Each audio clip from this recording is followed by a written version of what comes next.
First ever stunning admission from a woman who accused Duke University lacrosse players of raping her nearly 20 years ago. The story was a national firestorm.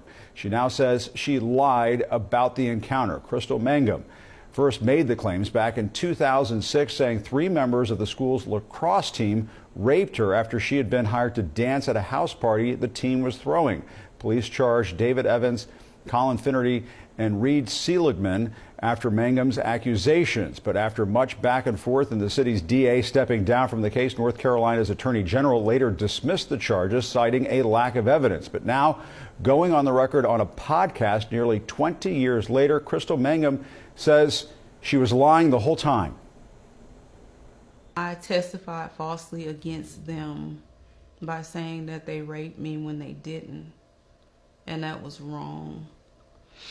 And I betrayed the trust of a lot of other people who believed in me.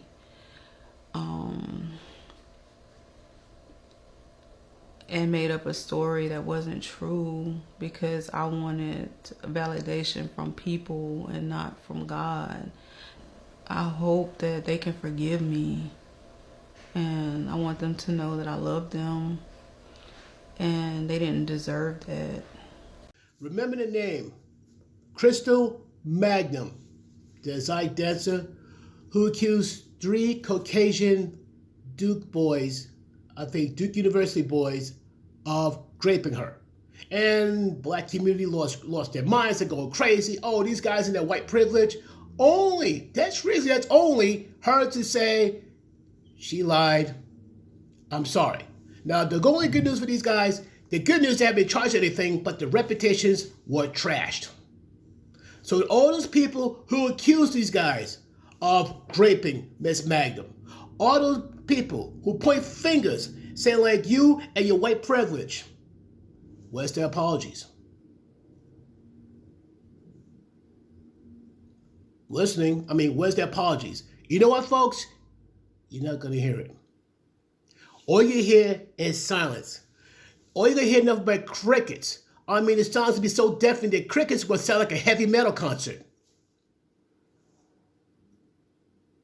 But these 3 men were accused of a crime they did not commit, and their reputations have been trashed as an end result. But I have a question for you folks.